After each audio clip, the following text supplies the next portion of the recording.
I'm not around, have you found I'm always on your mind? And when you hear my name, does it sound the same as you felt when you heard it last time?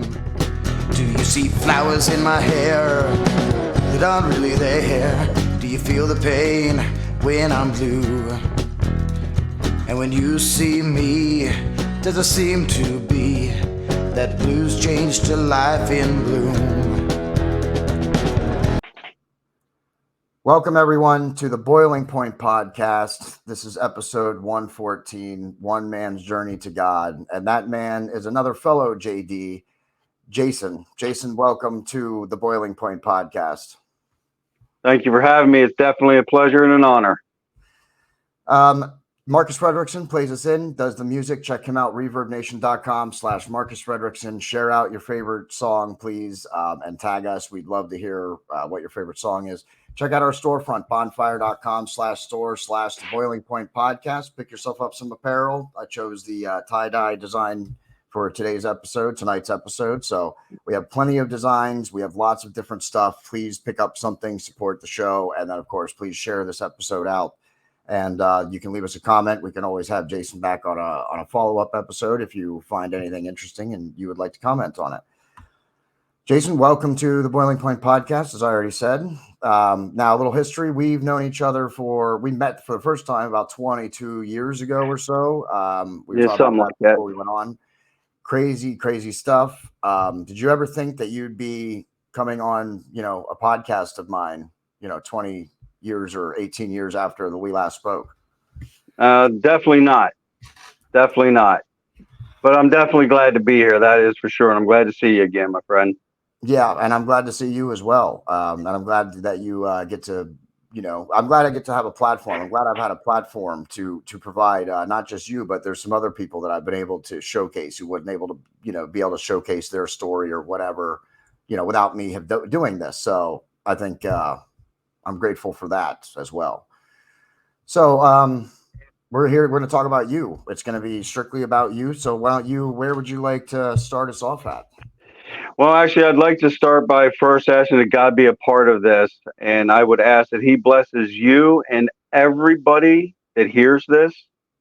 I pray that he can, get into everybody's heart and allow them to see that no matter what they're going through, God still loves them, doesn't matter what they've done, and that I pray that he finds a way into everybody's heart and they can find a way through whatever they're going through. I absolutely do. Yeah, absolutely. That's very important to have God in your life and to make him number one, especially in today's world. We're seeing really a lack of God in a lot of different places. So I think it's more important now than ever to be vocal about what you believe in and your belief in Jesus. Absolutely. And I know they say we all have a choice. We do have free will. And I'm thankful for that because I can choose him. He has watched over me my entire life. He watches over everybody. And I've actually been on this earth for 51 years, and I've had a total of 30 surgeries. Some of them, we're going to say most of them are major surgeries. Some of them minor surgeries, but they're all surgeries. Yeah. First surgery I started at 6 weeks old. I had a hernia. At 6 weeks old? At 6 weeks old. Now, growing up, some neighbors took me to church, and I always knew back then, I was under 10 years old. I always knew back then that there was something else there. We weren't by accident. Skip forward 51 years later, last December 19th, 2023, I suffered my 30th surgery. It was a massive widowmaker heart attack. I was driving down the road, seeing a woman that was on a flat tire, asked God what he wanted me to do. He said, go change that tire. At 10 minutes of 2, I sent her on the way and got a crushing pain down in my chest. I drove to Spring Grove about 10 minutes away, picked up my son and went home. At 5 o'clock that night, the hospital figured out I was suffering a massive heart attack with 99% blockage. So for over 3 hours, I suffered that heart attack. So now I want to go back for just a second here. You said after you changed your tire, You suffered this chest pain during the tire change? No, right as I sent the woman on her way after I changed her tire, I got that pain. Oh, you stopped. Okay, so let's deal back even a little bit further. You stopped, you pulled over and you helped someone change a tire. Yes, I drove past her. I asked God what he wanted me to do. He said, go change that tire. So I turned around and changed her tire. So you turn around and change your tire, and then you suffered afterwards. You started having a pain, but you still went and picked up your son. Then did you go straight to the hospital after that? No, that would have been smart. Instead, we went home, and at 2:30, the ambulance picked me up in my parking lot. 3 EKGs later, they saw something wasn't right. They did a chest X-ray, and that's when they seen a massive, well, they call it a widowmaker. Yeah. 99% blockage. And they say only 12% of the people that suffer that outside the hospital survive. Yeah, that's very true. I actually do know this has nothing to do with your story, but I actually know a little bit about widowmakers, a TV show that I watched. Someone suffered a widowmaker on the TV show, and I mean, it was like a reality show, so it was a real heart attack, not like a fake one or an acted one. So, right. But yeah, I know widowmakers are the ones that you usually don't. There's a reason they're called the widowmaker. That you usually don't survive those. Exactly, and that's the thing. And this is why this is just another perfect example of how good God is, because I suffered this for over 3 hours, and here I sit. Yeah. So we'll do this. I'll give you the list, and I hope everybody grabs a hold of this. So I've had brain surgery, skull surgery, jaw surgery, throat surgery, 6 shoulder surgeries, 2 heart surgeries, 3 hand surgeries, 3 back surgeries, 4 hernias, an appendix, 4 knee surgeries, and 2 foot surgeries. Have you thought about taking it easy? I'm never growing up. That's the problem. Yeah. Well, I think you are at this point, though. The little kid in me is never going to stop. Well, I don't mean in that kind of way, but I mean, your body can only do certain things, I'm sure, at this point. So. Well, that's the shocking thing. And there's where I go back to how good God is, because I construction for 33 years. You still doing it? I still do some stuff because I don't have a choice at this point in time, but I don't live in pain anymore. I don't stress. I don't worry. I gave everything to God. And after 12 years old, I was home mowing the grass by myself. A piece of wire hit the left side of my neck, went through my throat, paralyzed my left vocal cord. I lived at home. I was at home by myself when that happened. Here I sit still. Yeah. October 6th, 22 years ago, I lived in Carlisle, Pennsylvania, and glory be to God again. Somebody tried to kill me. They hit me here with the left side of my head with something, we don't know what. But Hershey Medical Center said the blood clot alone should have killed me. I wish I had the picture. I do on my phone. But I left with 56 staples and 5 plates on the left side of my head. And here I still sit. Glory be to God. Thankful. There's just no other way. Yeah, it was shortly after that happened that I met you. That's right. So that is 22 years. Yeah, it was just a couple of years after that happened to you. You were still actually at the time, I believe, still dealing with the side effects from all of that, from that attack. Yep. As a matter of fact, I was. And it's kind of funny because I was still dealing with problems from it, because they had 2 screws that completely came out, were laying on my skull. So they had to go back in. Now get this, glory be to God. So they go back in, remove 2 plates and 8 screws. And then I go back to Hershey Medical Center to see the original surgeon. He looked at another x-ray, and he was really concerned that they removed these plates and screws because they didn't put anything back in. Then he looked at the x-ray again and said, but your skull is healing. Because they literally took this whole chunk of my skull out. It came out in pieces. I got big gaps in there where all the little pieces didn't get back in. Yeah. He said my skull would never heal. But my skull is healing, and it's visible. Wow. That's just how good God is. Yeah, that's great. That's really great.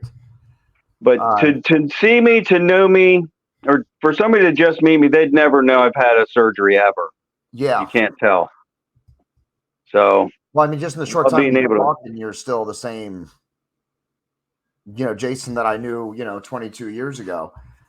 A little more about God now than you were then, but yeah. I think for both of us, though, really, for both of us, though. Well, I'm glad to hear that. Yeah, certainly we were both wild at that time.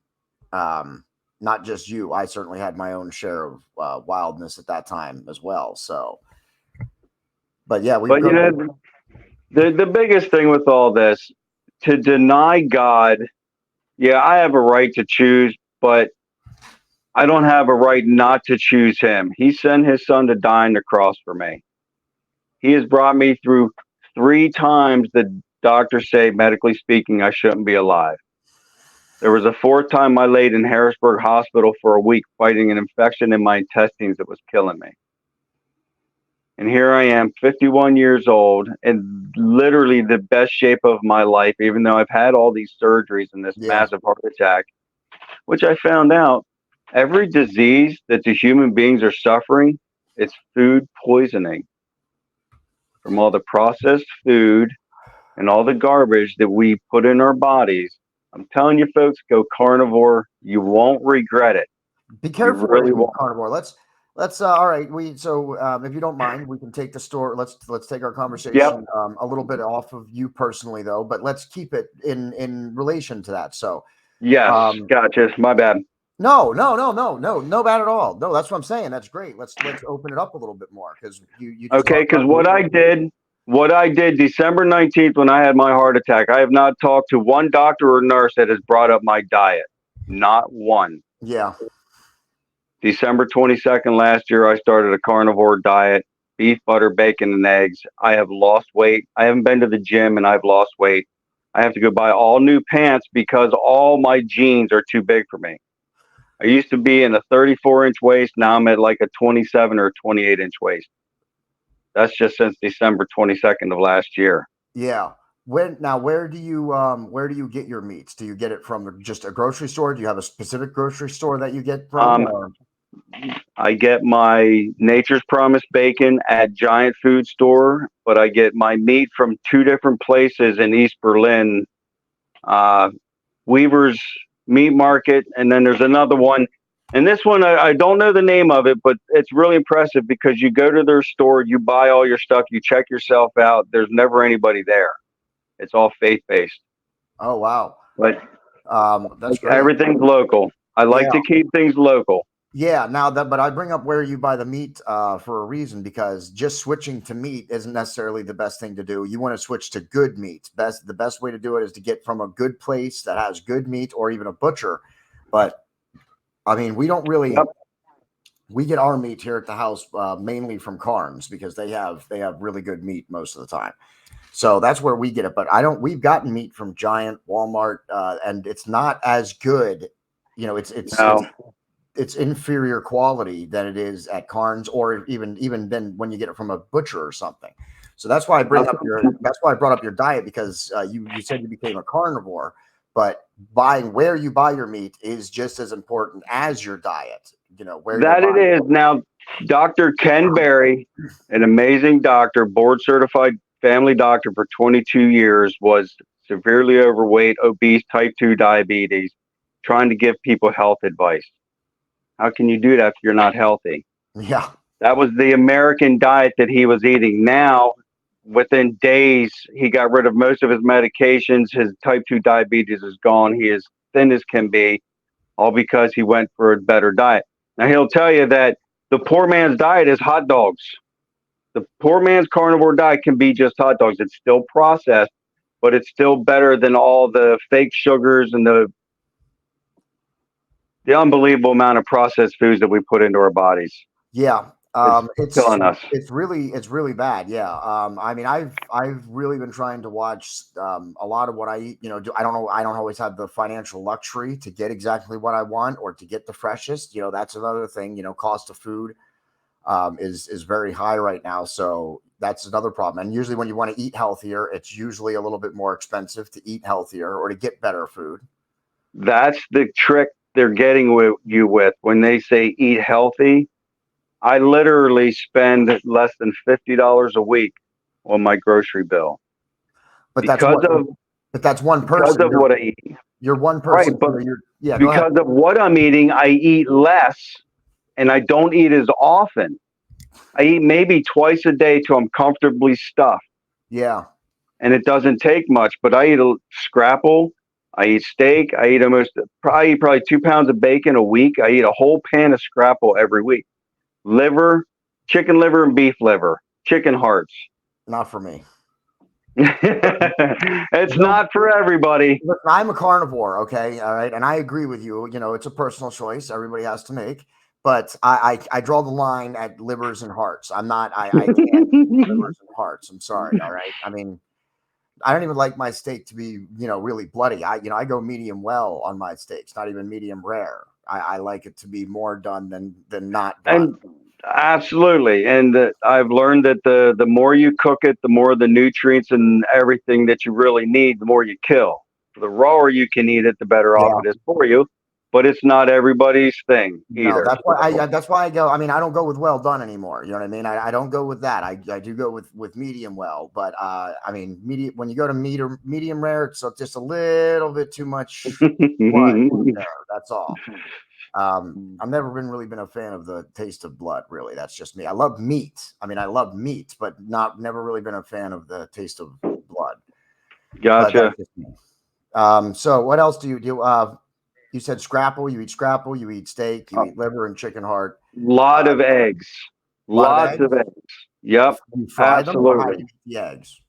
I like them dippy. I'll eat all the white stuff, and then I'll throw just. Go ahead. Let me cut you off for just a second. For anybody not from Pennsylvania, dippy eggs means over easy, where we want them to have something that we can dip our toast into the yolk. That's what dippy eggs means. Okay, that's a term that, believe it or not, does not really go too far outside of Pennsylvania. That's really a Pennsylvania kind of a term. So, if anybody who doesn't know, that's what dippy eggs are. They're usually over easy, or you can cook them sunny side up or over easy. But the point is, we want yolk to dip our toast in. So go ahead. I've even gone as far as my eggshells. So our ancestors, when they ate eggs, and we're talking way back when, they ate everything: the yolk, the eggshell, all of it. Dr. Ken Berry showed me a way I take my eggshells after I have a lot of them. I dry them in my oven on a real low temperature, and then I put them in a food purifier to shred it to nothing but powder. And I'll just throw some in my mouth and swallow with a glass of water. I'll put it on my food because it's completely powder. You never even taste it.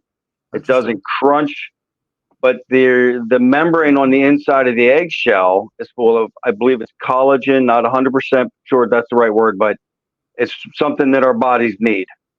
Okay. It absolutely is. I didn't know that. Yeah, I didn't know that. There's really not much waste like bones, the bone marrow. I cook them in a crock pot, eat the marrow out of it. The juice that's left over, when it gets cold, it gets a nice butter on the top. I can use that butter to fry stuff in. And then you got the broth left over, you can just drink or use it to cook something else. Yeah. Eating carnivore, it's actually very inexpensive and it is so healthy. I've seen people and talked to people that their health issues are disappearing because they're cleaning out their body. Do you eat any fruits and vegetables with your new diet? None at all? Absolutely not. Not one whatsoever. Couple of reasons why. They're full of sugar and they spray chemicals on them that get absorbed into it. I don't want the chemicals. I've started eating apples, but it was to get me away from other sweets. And now you went from one sweet to another. I mean, yeah, but apples aren't processed like cupcakes. Well, no, but when you eat a banana, if you eat a green banana, it's the best time for you to eat it. But if you wait till it turns yellow, it turns to pure sugar, and it's not the kind of sugar you need in your body. Interesting. Good to know. So we're learning some about some things about diet too. I thought switching to apples was healthier. Well, I guess it is sort of healthier. At least it's better It than is a step up. But yeah, better than cupcakes. yeah, Definitely better than cupcakes. And you're not going to eliminate everything yeah. because the water you drink is polluted. You can't help it. The air you breathe is polluted. But if you can eliminate a lot of the really blatant ones, like for me, I cut everything out. Now I still have my cheat days. Monday, when I go to men's group, dinner is provided. I'll eat those nights, whatever they're serving. With beef, butter, bacon, eggs. That's Yeah. that's the three things that you go by. Yeah. And it's got to be real butter too. The butter that they sell at the grocery stores, except for like Kerry's Gold or the Amish butter, they're both made with the simplest stuff, and it's actually the butter that your body needs. I Yeah. eat a stick of butter a day. That's crazy. I probably do too. But Doctors it's can't probably the make bad money butter. off of healthy people. Yeah. Yeah. That's So, crazy stuff. Okay. Well, but when I look at it all, when I look at everything that I've been through, the one constant in my life is God, and He came after me. That's all there is to it. The least I can do is do for Him. Yeah. But you were also awake enough or to realize it though. You saw it. Not everybody necessarily, experiences that and then has the same kind of revelation that you did. Right. And what I've learned, and something I've been trying to help was like my brother with, is when you look at the negative all the time, you don't see the positive. What started me looking at things differently, what I call problems, I know there are millions of people out there that would love my problem. Yeah. How else can you look at it? On the scale of one, I'm not even rich by any means, but on the larger scale of it, I'm in the top probably 3%. Financially, most people would call me rich, and I'm not nowhere near rich. Yeah. But there are so many people out there with so much less. Yeah. People that don't have a roof over their head, they're not eating. Kids are starving to death. Yeah. I don't have any right to complain. Yeah, exactly. Not at all. I agree with you on that. And I feel the same way. I got a warm house. We have heat. We have food. Things sometimes get tight. But that's part of life. There could be a whole lot worse than it is. Yeah. So yeah, absolutely. That's what we've said that in episodes with Pastor Gavin. Always try and be thankful for what you have because it can always be worse. There are people out there that have it way worse. And I realized that even being I'm not going to I'm not going to say it that way. I don't know what God's true plan is for me except to do His will, to tell people about Him and try to save people from going to hell. Yeah. It may be one or two people. It may not be some magnificent thing that millions of people are going to see, because if I do things about me, it doesn't work. It has to be about Him. Everything else falls into place when you align Him with what you want to do. Yeah. Now I want to get you to repeat that one more time. In a second. That's going to be a terrible editing thing. Hold on. I think he's done. Yeah. Sorry about that. I don't know if you heard him, but I heard him. I assume it was loud enough for you to hear him. So can we say that again? It's remember okay. what you said and say it again? It was about being thankful, about how we have, well, we don't have it great. Let's start again. Hold on. Let me count again. 3, 2.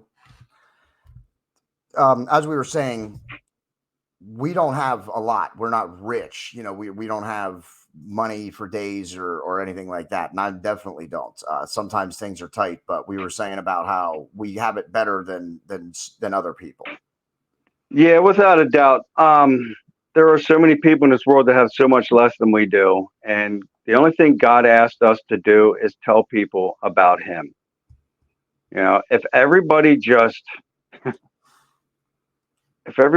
did the right thing, this world would be an amazing place to live. God has given us everything that we need. He's given us a great planet to live on, and what did we do? We destroyed it, and it's a shame. It really is. All right, now let me ask you about. I'm going to follow up with you on that, and I agree with you. I mean, it's good to be thankful for what we have. That's important. And I think in this country at this time, we need a revival in this country. That's why I think this country is facing some of the adversary conditions that we are facing, is because we're trying to do it without God. There's a lot of things trying to be implemented without God, and that's not going to work. So I definitely think we need that very much in this country right now. Is we need to bring God back to it. Yes, absolutely. Because literally everything that's going on in the world, even with the politicians, they're both crooked. Both sides of the aisle, they're crooked. It's a fact. It's all in Revelation. The book of Revelation is telling about everything that's going on, and they're pushing for one world order. It's coming. I will not be surprised if we don't hear more about that by the end of this year. But it's coming. I certainly agree with you. Those who know the book of Revelations know that that there are signs that are certainly there. Of course, we interpret them differently. Just because God started to give us signs doesn't mean that it's still not 1,000 years away. We don't operate on his time. Also, by comparison, doesn't mean that it won't be tomorrow. You and I could be raptured tonight. It could happen tomorrow morning. It can happen whenever he's ready. Okay. There's nobody else is going to decide when it's time until God decides that it's time. But you don't think, let's talk about politics for just a second, if you don't mind. Not a problem. You don't think that Donald Trump is, at least in some way, a man of God? You don't think that that God has presented him to us to say, hey, here's a choice. You have this choice. Oh, absolutely. Absolutely. Okay. I have never voted. I'm not ashamed of that. And the only reason I voted for Donald Trump because he was not a politician, plain and simple. So far, my only problem with him is when he said about whatever he's going to indemnify the police, I think was the word he used, where basically they're not going to get in trouble for what they do. He was wrong. Cops need to get into trouble when they break the law. Plain and simple. Yeah. And here's another thing. Cops, get the hell out of the donut store. Do some exercise. Get into shape. You can't be 200 pounds overweight and expect to protect anybody. I'm all for the police. You can't defund the police. That would just be stupid. Yes. But we need police that are going to stand for what they swore an oath to do, and that's to protect our rights. Yes. Yes. And I think that's important. I think all cops need to look at the oath that they take, and it's about upholding, our rights. Police, you have the option to arrest someone or not to arrest someone. If let's not get into all that. So let's go back to, I don't want to tell police how to do their job. That's not my place. So, but I do agree with you. We do need the police, but we need we need well-trained police, and they need to be able to do the job as well. So back to the politics. Yeah, let's go back to the politics. I assumed I mentioned Trump to you about being a godly man, because I don't think there's any question that Biden is not. For any Democrats who are watching, I'm sorry. We try very hard to present, both sides and be factual and not be, that way towards President Biden. But the fact is, he's a senile old man and he needs to get out of office. And Trump is the only alternative that it's going to be in this election, because no other Democrats have challenged him, and Trump is running away with the primaries. Tune into our election coverage. We'll be doing a live episode every month. There, I can plug that episode. Every month we'll be doing a live episode, at least one live episode on the election, talking about the politics, talking about races. So make sure you tune in to check that out. But I do think Trump is likely. I mean, it's the only alternative we have. Biden, he can't be. He's not even running the White House. He's just somebody's puppet. I think it's Obama's third term. I've been seeing a lot of stuff that Yeah, me he's too. running the show. Yeah, me too. I saw a statement from him that I had not known existed. So, I mean, sorry, everybody, I can't be everywhere at once. I can't know about everybody's statements. But yeah, I just saw a recent statement that said if he could be the president, but without being the front man, be the guy behind the scenes controlling everything, he would take it. And I have no doubt that I think that that's what's going on. I also think that, a little side note here, I think that Kamala Harris is going to run in 2028. And I think that this is a chance for her to be running, at least the main person, because Biden's not doing anything. I think the main person in the White House, I think Obama's calling the shots, but I think it's Kamala Harris handling the day-to-day operations of the White House. And this is a way to get her. She can basically have 4 terms. She's had 2 she's going to have, if Biden wins, she'll have 2 as vice president. Then she's going to run as president, and then she'll run. If she wins, she'll run again. So it's a way for her to have 8 terms within the White House. 4 terms. Now, I also heard something today. I heard something today that since Biden obviously is not going to make it, and they're pretty sure it's going to be a Republican win, they got Nikki Haley, who thinks like the Bidens do. And I'm sorry, but she's crooked. When she went into politician and made millions right off the bat by these defense programs, defense companies that were giving her money. Isn't she running as a Republican? Yeah. Yeah, but she thinks like the Democrats. Yeah, well, she's not winning no primaries. She's got a couple of delegates, but only because she's won a couple of percentages. She's not come close on any primaries. But if Trump goes to jail, she's a runner-up. I know, but that's the idea. You make a good point. That's the idea. You do make a good point about that, but it's weird. There's a lot of moving parts with the election on that. But I guess at this point, you say you're not really a Democrat or a Republican, but at this point, really, if you're a Christian, if you believe in God, haven't you really been made a Republican by default at this point? Because I'm for the people. You can't vote for a Democrat. No Democrat is not on the side of God. So absolutely, unfortunately it's the lesser of 2 evils. But yeah, and if this whole thing with we cannot fight, unfortunately, what's going on in politics. And it even says in Revelation, you're never going to stop it. We cannot change it. It's going to happen no matter what we do, unfortunately. Yeah. But we still have to try. Yes, can't give up. Where I take comfort is in knowing when it's all said and done, those that belong in hell will be in hell. And I get it. If somebody could truly repent from the heart, truly feel forgiveness for what they did wrong, I understand God letting that person into heaven. I get that. But when it's all said and done, everybody will get what they deserve. Yeah. I mean, he's the ultimate decider. So, when it's, even if whether it happens seconds before someone dies or 100 years before someone dies, God knows whether or not you mean it. So you're not going to fool him. You can't fool him. Absolutely not. Yeah. You're either genuine or not. You can fool us. You can fool people, but you can't fool him. And even at that, a lot of times your gut will tell you if something's off with somebody. Your gut will tell you. Listen to your gut. It's the Holy Spirit telling you, hey, guess what? Something's off. Get away from this person or whatever. I think that's something everybody has heard or felt in their life. You've been in that situation. You've been in a situation and you've had that little voice say, nope, you don't need to be here. You need to leave right now. And then you do. And then, whether something bad happens or not, it was not a good situation for you to be in. And we've all had those where we're like, okay, or even from a person, okay, get away from this person. This is not good people. Get away.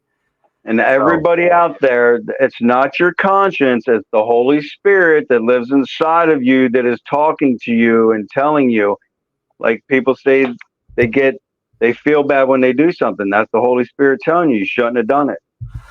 When you know it's wrong, don't do it. That's the Holy Spirit telling you it's wrong. Yeah. But I think that voice gets louder though when you accept God. When you accept God, it gets louder. When you don't, I think eventually you can block it out and start. Then it's always there, but it doesn't get louder. Once you get it doesn't get your attention. Yeah, once you accept Jesus, it's really it's there. Like when you hear it, you hear it. Yep. But you got to be seeking him. You know, Yeah, you can't read 5 minutes of the Bible and then watch 3 or 4 hours of TV and expect God to really want to help. You got to actually seek him. Listen, he'll talk to you. Talk to him. He will answer you. It's not always audible. It yeah, is not always audible, but he will give you the answers right in your head. You'll be like, yep, I knew that. Before you even ask him, you'll be thinking about it and he'll give the answer before you even finish thinking about it. yeah. And sticking on that topic, I'd also like to say prayer is a huge is really helps a lot, and you can get your prayers answered. Again, maybe not audibly. You're not, there's not going to be, this guy's not going to open up. He's not going to present himself to you and say, yes, this is what I think you should do. But he is going to speak to you if you're willing to listen. If you're willing to hear, then he is going to speak to you. Especially with running this podcast, I have had many, many different situations where I have needed prayer because I didn't know what to do or to do. Do I turn left or right? Do I go straight or stop? So. And anytime I've always had those, I go into, deep prayer, where I'll spend half a day just praying about something. And then 2 or 3 days later, I'll be like, okay, this is what I need to do. Quick story about prayer. My niece Hannah was going blind in her left eye. She had a tumor growing on the optic nerve. By the time they figured it all out, got her in for surgery, the doctor told her and her parents, my sister and her husband, that she would be blind. She would lose her vision. So the doctor goes in to remove this tumor, and as he's removing the tumor, he watched the optic nerve come right back to normal. He come out of the operating room and said, whatever you're doing, to my sister and her husband, he said, whatever you're doing, keep it up. He said, because it's working. He said, we watched the optic nerve. As soon as they pulled the tumor off, the optic nerve came right back. Her vision is still 20/20 when they said she would lose her vision. Yeah. God's good. Yeah. Actually, let's go back to you a little bit here, and with that story, because you had a lot of medical procedures, Yes. a lot of surgeries and stuff. And I always like to bring this up because one of the things that the opposition, I don't know how many episodes of my podcasts you've seen yet, but when I have Pastor Gavin on, I often provide the opposition where I'll push back against what he says or try and poke holes through it. Go for it. So one thing I always like to bring up when it's medical and stuff is what people always like to say, oh, well, if you have God on your side, then he can just do it, right? He can just remove the tumor. He could have just, absolutely. Just prevented your heart attack or saved your heart attack. You didn't need the doctors. Why do you seek out the doctors if you have God? It's a completely, I would like to point out before you answer that's completely preposterous and ridiculous, what I'm saying, and I'm aware of it. I gotcha. Yeah, go ahead. God put everybody on this earth for a reason. And he put doctors on this earth to fix parts that he's not going to fix. Not everybody seeks God. Okay. There's good in everything. If I wouldn't have had these surgeries, yes, I would have died. If I didn't have the doctors, when the wire went through my throat, I would be dead. And when they crushed my skull, I had a 2 3/4 by half inch blood clot in my head for over 24 hours. Hershey Medical Center, the best hospital in Pennsylvania, said I should be dead. The pressure alone should have killed me. However, you got people that don't believe in God, and that's fine. But I've got a story that nobody can deny, not even the doctors. Yeah. I can look back on every situation in my entire life and say, yep, now I see God there. Yep, now I see God there. I see God every day now. I see the miracles that he performs every day in my life. You got to find the good. And he wants you to go to doctors, though, right? That's what I mean. We live in a fallen world where there's sin, absolutely, there's decay. That's the way it is. And the doctors, the medical knowledge gained, is a gift from God. It's that's how I like to say it too. The medical knowledge that we have today is is a gift from God. It's God teaching people about the body and about things so that we can prolong life and so we can make suffering easier and so forth. Everything else that comes along with all that. And unfortunately, doctors nowadays, it's all about a pill for this and the pill for that. They're not in it to make people healthy, unfortunately. There are still some doctors out there like Ken Berry. I love the man to death. He's absolutely changed my life. But my cardiologist got mad at me because my LDL, which is my low cholesterol, was at 125. Their recommended number for me was 130. I told him I would not take the drugs he wanted to give me to lower my already low LDL. I'm below the number they want me at. Yeah. He literally told me I needed to go see somebody else. They're man-made drugs with side effects. Some doctors, they know how to cut a body open. They know how to fix a body. But unfortunately, you won't find many doctors that are in it because they care. Well, It's all about money. And it's also not just the doctors, though. I mean, because something that I want to point out to everybody, and I'm sure you're aware of this, based on what you've told me in this conversation already. But you're the patient. You are the leader of your medical team. You get to decide what's done and what's not done. There's a reason that they need your consent before they just do it. So I think it's important. Absolutely. Anybody watching this right now who's dealing with medical problems, take charge of your medical care. You're not going to understand everything that they tell you. Sit there with them. They work for you. Make them Absolutely. explain it in a way that you understand so that you can make the best decision that you can. So get involved in your own care. If you don't want a pill, then don't take the pill. Tell them you want to try something else. Ask for an alternative treatment or whatever. You can do that. And in the end, if you need to find a new doctor because they said find someone else, then you might need to do that. But that's a risk. That's a risk you got to take. And it's not easy to find good doctors today. So, everybody's got to take that, roll that dice for themselves, make their own decisions, but get involved in your own medical care. Yeah, and here's something else that I've learned. They always want to throw a pill at it right away. I had what they called irritable bowel syndrome. Basically, I had stool backed up in my intestines. And instead of saying why this is happening, they said, we got a pill for that.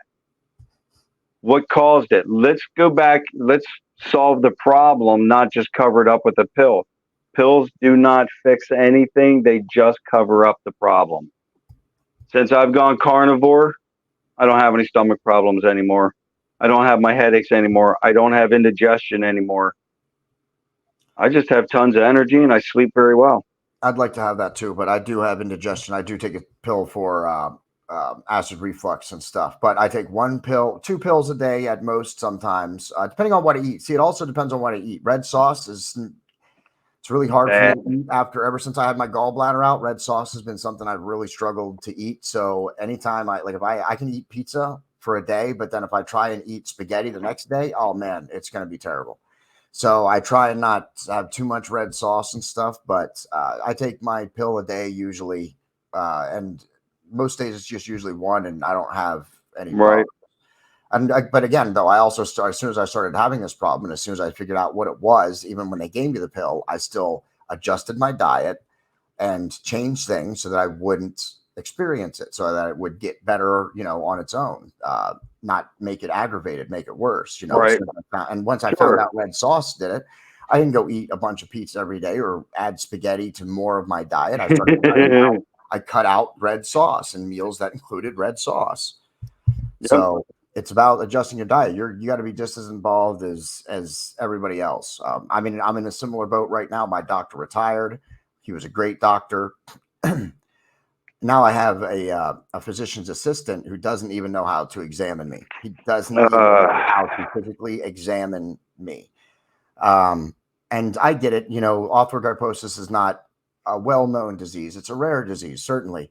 But you would imagine that being that as soon as I became his patient and he figured out what I had, that he would have done some research, done something, learned a little bit to try and figure out when it came time for me to have a physical. That would make sense, though. Yeah, but so I'm in the similar boat. I got to try and find a different doctor too, and I got to do it while navigating my prescriptions because I can't lose my prescriptions right now.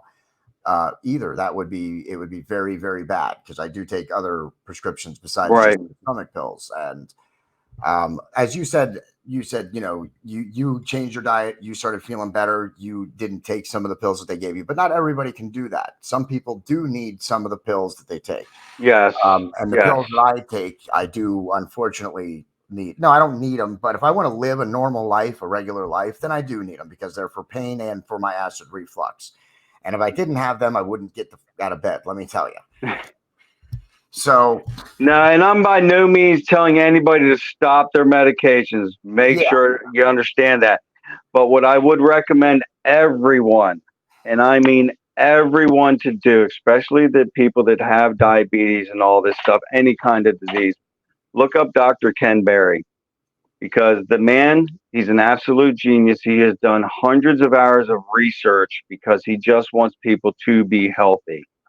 And I've also learned something else that people that have type 1 and type 2 diabetes that go carnivore, it fixes itself. that's And he's interesting. one of them. But I've also learned that Alzheimer's is actually type 3 diabetes. Can you imagine if you can get rid of type 1 and type 2 diabetes just by changing your diet? Can you imagine what that could do to the Alzheimer's community? Yeah, that's interesting.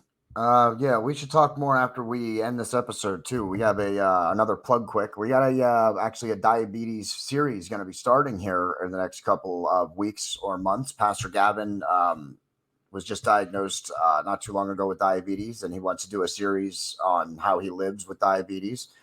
So that's definitely something I'll look into so that we can include Definitely. into this in that series too. So Yeah, that'd yeah, be that's very wonderful. I'd like to meet him sometime. Yeah, well, I'd love to. Yeah, we'll have to try and do that. See if we can get you guys on the same episode or something like that. We've been trying to expand our guest. Let's talk after the episode's Yeah. over. The Yep. people don't need to hear this part. We are looking to expand the Boiling Point podcast. We hope 2024 is going to be an expansion year for us, not just for us, but for our sister show. Make sure you check that out, Mayhem Media. That covers all entertainment. That's a place. Mayhem Media is a place where you can go and to just be entertained. It's a place for you to drop everything else, all the loud noise and stuff, and for you to just go have some entertainment and enjoy yourself and be able to laugh and enjoy or get involved with something. So that's what that's for, and that's what we're going to keep it for. The Boiling Point podcast is where we discuss real things, real topics with real people that affect real things and real life. Okay, this is reality. Mayhem Media is to take a break. The Boiling Point podcast is reality. Okay, this is where you get your reality checks. So just so everybody knows the difference. But yes, we'd love to continue to have you on, and we'll talk about that in a little bit. Marcus, unless you have something else that you wanted to address, I'm going to lead us out. Sounds like a plan. No, I've enjoyed this very much, and I look forward to the next time. Yeah, definitely. We're going to talk more after this episode. Please share this out. Leave Jason a comment, or the other JD, as we're going to call him. That's what I'm going to rename him. In fact, here, watch this right now. Hold on, everybody. 1 second. I just got to take care of this right now. And by all means, any questions, I do not have a problem talking to anybody about anything I've been through in my entire life or what I'm going through. Anybody wants to talk, by all means, hit me up. I will be more than happy to talk and help you in any way I can.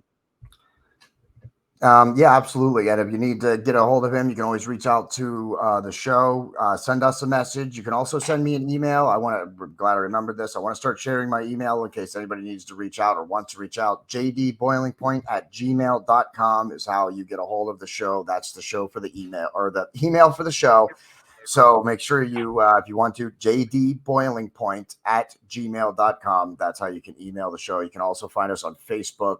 Our episodes are available on YouTube and Rumble. And we're going to be setting up a new Twitter for the Boiling Point podcast, but we haven't done it at the time that we're recording this episode. So make sure you check that out. And I named him the other JD. So we'll try and see if we can have him on again, the other JD, because of course I'm the original JD. This is my show. Absolutely. The perks of it being your own show. Yeah, so please share this out, leave us a comment, and try and help us reach more people. Right now, we're growing again on Facebook. At the time that we're shooting this, we're growing again on Facebook. We've got to reach over 50,000 again. So please check out the Facebook page if you are on Facebook. If you're not, again, we're going to be setting up a Twitter account, YouTube and Rumble. And this year we hope to set up a website, a centralized website where you can find all of our content and all of our episodes. We hope to have that sometime up by this summer. We're going to start working on it here in the next couple of weeks. So, and with that expansion, maybe, who knows, maybe Jason can become an anchor for us or do his own show. We are looking to expand. If you're interested in doing your own show or your own podcast, or you want to be involved in the production of a podcast or a show, reach out to us for that reason as well. We're looking to expand our team this year. We want 2024 to be an expansion year for the Boiling Point podcast and for Mayhem Media. We have lots of plans. Stay tuned to us. We are making a company, not just a show. For the other JD, oh, go ahead. I just want to say that God bless you. God bless your show and everybody out there. God loves you, and there's nothing that you have done that could make him turn his back on you. Just turn to him. Yeah, it's never too late, right? That's what that's basically what you're saying. It's never too late to change. It's never too late to change who you are or the bad things about you. It's never too late to turn to God. It's never too late. Absolutely ever. not. So you feel free to do it now. If you need help with that, you can also reach out to the show. I can put you in touch with Jason here. I can put you in touch with Pastor Gavin. You can always reach out to the show for anything that you need. Please do that. We're always here to try and help anybody that needs help. We've had to turn a few people down for one reason or another. We've had people reach out and we haven't been able to help them for whatever reason or another, most of the time due to legal issues that we cannot possibly get involved with. But we are always here to help if we can. So reach out to the show. Marcus Frederiksen is going to play us out. We miss you, Marcus. Check out his music, reverbnation.com/Marcus Frederiksen. Share out your favorite song. We want to know what your favorite song of his is.